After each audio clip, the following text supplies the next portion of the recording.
O Senhor esteja convosco. Proclamação do Evangelho de Jesus Cristo segundo São Marcos. Glória a vós, Senhor. Naquele tempo, disse Jesus aos seus discípulos: ficai atentos, cuidado, porque não sabeis quando chegará o momento. É como um homem que, ao partir para o estrangeiro, deixou sua casa sob a responsabilidade de seus empregados, distribuindo a cada um sua tarefa, e mandou o porteiro ficar vigiando. Vigiai, portanto, porque não sabeis quando o dono da casa vem, à tarde, à meia-noite, de madrugada ou ao amanhecer, para que não suceda que, vindo de repente, ele vos encontre dormindo. O que vos digo, digo a todos: vigiai. Palavra da salvação. Glória a vós, Senhor.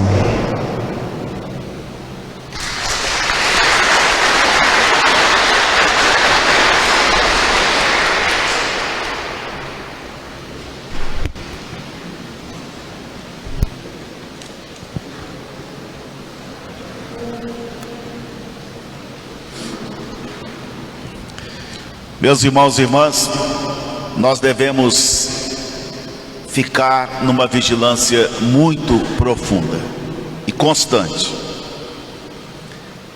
O tempo do advento nos chama a essa realidade.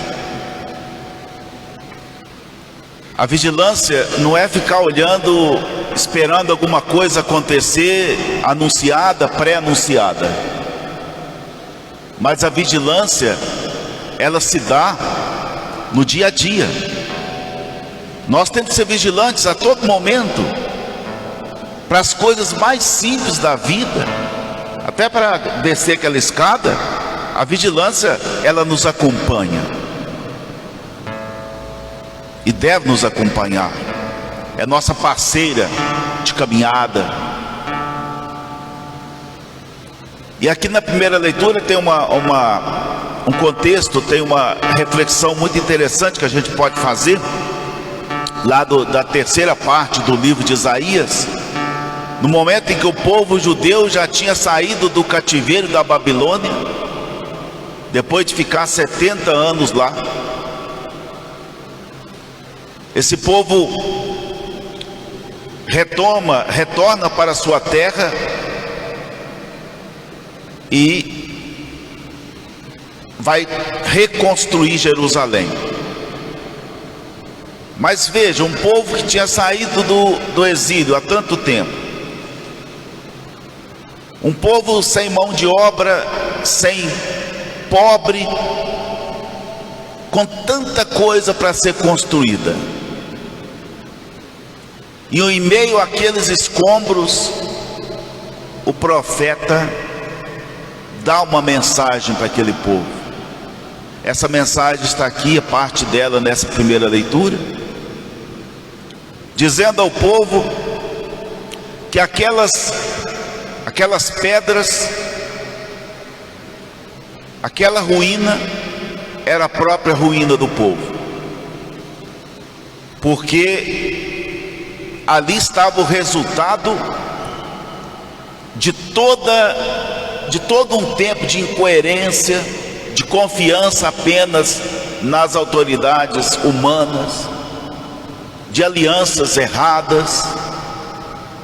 Não foi falta dos profetas falarem: nós estamos nos afastando de Deus, mas foram em frente. Aí a bagunça, né, de interesses e de cobiça e tudo levou a Babilônia a invadir Jerusalém, deportar todo mundo. Depois de 70 anos voltam, e ali desanimados, olhava para aquilo tudo, a quantidade de coisa para fazer, para reconstruir. Aí o profeta diz: o Senhor é o nosso Deus, nós fomos pecadores, nós não fomos fiéis com o Senhor. Mas aí termina o texto falando de uma maneira muito bonita, dizendo: mas nós somos barro e o Senhor nosso oleiro. Aí está o sentido de toda a nossa pregação hoje, desse texto e de toda a nossa pregação. Nós somos barro, vamos deixar Deus nos modelar, né? Bom, aí que nós podemos falar de vigilância. Essa modelação, gente, que Deus vai fazendo, essa modelagem que Ele vai fazendo nas nossas vidas, como eu disse lá no início da minha pregação, é no dia a dia. Bobo é quem achar que a gente é modelado só pelas coisas boas. A gente é mais modelado ainda pelas coisas negativas. Eu falo com vocês com toda certeza, quando eu olho para trás, que eu vejo todas as coisas negativas que me aconteceram e que na época me oprimiram bastante, talvez na época a gente nem entenda, mas quando eu olho, eu digo assim: olha, depois daquilo eu sou uma pessoa bem diferente. Aquilo me modelou, aquilo me fez encontrar novos caminhos, novas perspectivas, pensar diferente, buscar situações, soluções, e tudo isso vai modelando a gente. Então Deus é tão misericordioso, é tão bom, é tão pastor, que Ele, como disse o Salmo que o Nárcio cantou ainda há pouco, o Salmo 79, a face dele ilumina toda a nossa realidade. Deus não ilumina só os nossos momentos bons, não. Deus ilumina os nossos momentos negativos, nossas lutas, nossas destruições. Tem hora que a gente acha que está no mais baixo possível, e naquele momento Deus está preparando a gente para ser mais alto possível, mas a gente não percebe. Então o evangelho de hoje, a liturgia de hoje, nos chama a essa vigilância. Quando Jesus diz, Ele fala isso aos 4 discípulos. Se vocês olharem no início do capítulo 13, né? Vocês vão ver lá Ele conversando com 4 discípulos: Pedro, João, Tiago, André e esqueci o outro, os 4 que estavam lá conversando com Ele.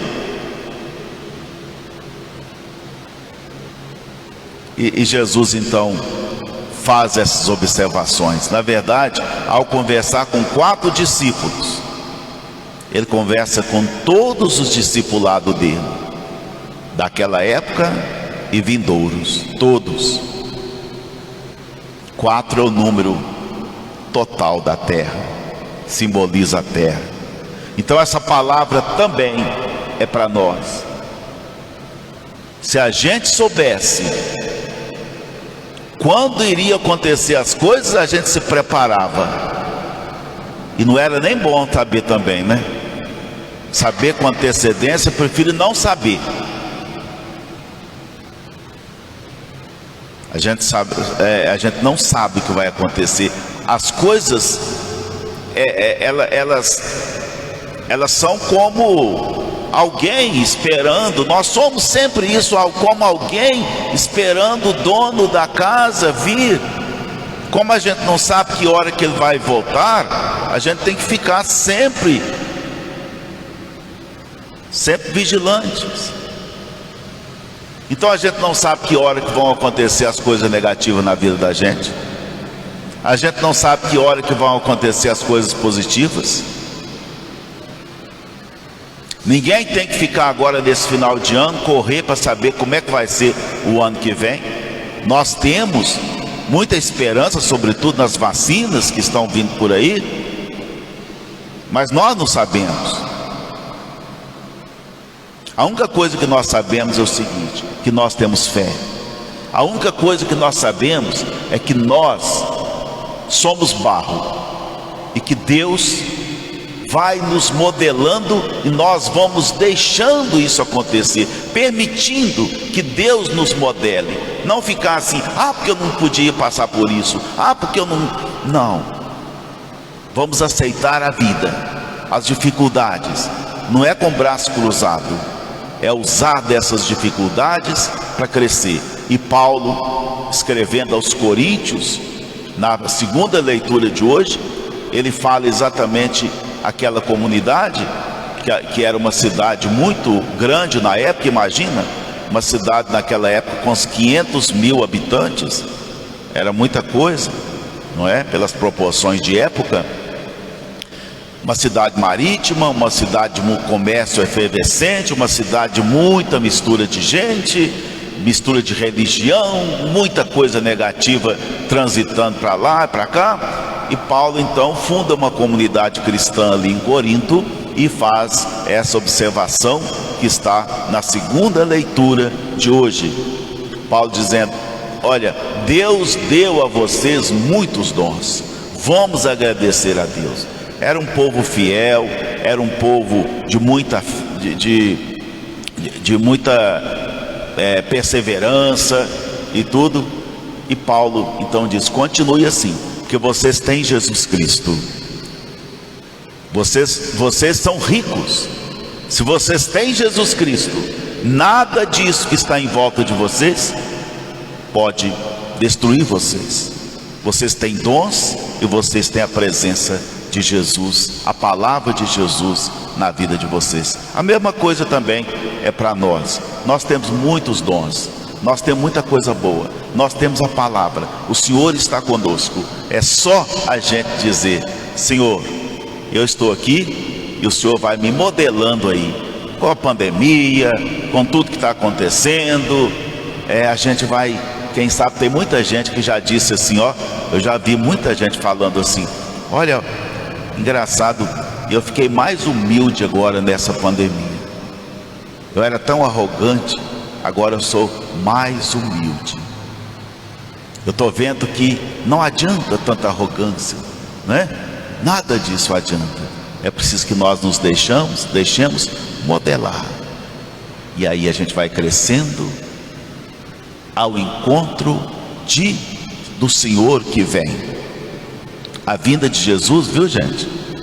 Muita gente vai falar para vocês que está chegando a vinda de Jesus porque está acontecendo muita tragédia, muita coisa no mundo. É uma visão totalmente distorcida, viu? Não tem nada a ver com isso, não. A vinda de Jesus, que nós acreditamos, é quando a humanidade assumir, tocar na pessoa de Jesus. E o que é tocar na pessoa de Jesus? Tocar nos seus ensinamentos, acolher a sua proposta de amor, de justiça, de paz. Quando a humanidade, mesmo com as religiões diferentes, com pessoas e culturas diferentes, mas se as pessoas assumirem o amor na vida delas, a justiça na vida delas, a fraternidade na vida delas, a partilha na vida delas, tudo isso que Jesus deixou-nos como vida eterna. Ou seja, traduzindo e resumindo, quando a pessoa deixar a vida fluir, pode ter certeza, ela fez esse encontro com Jesus. Cada dia nós fazemos, em particular, cada um pode fazer esse encontro com Jesus, mas nós queremos o encontro universal, o nosso fim, o fim do mundo, a nossa finalidade, a nossa meta é que a humanidade se encontre universalmente com Cristo no fim último. Qual que é o fim último? É aquilo que interessa, é aquilo que é o maior, é aquilo que está por cima. Ok, qual é o nosso fim? Salvar-nos através de Jesus. Por isso que ele veio, por isso que ele morreu na cruz, por isso que ele se entregou para que nós todos nos salvássemos. Então vamos fazer esse encontro íntimo com Jesus, e o tempo do advento nos convida a isso, a essa intimidade, e nos deixar modelar por Cristo, né, pela mão de Deus. Não importa, tem hora que a mão aperta no barro, faz uma pressão muito grande, e aí que a gente pensa, olha, está saindo uma forma bonita ali. Quanto mais a mão aperta naquele barro, mais forma criativa aparece ali. É isso, diante dos nossos apertos, dificuldades, crises, Deus está nos modelando. Vamos ficar vigilantes, para a gente ser modelado por aquilo que é bom, aquilo que é ruim. Está aí, vamos nos preparar. Louvado seja nosso Senhor Jesus Cristo.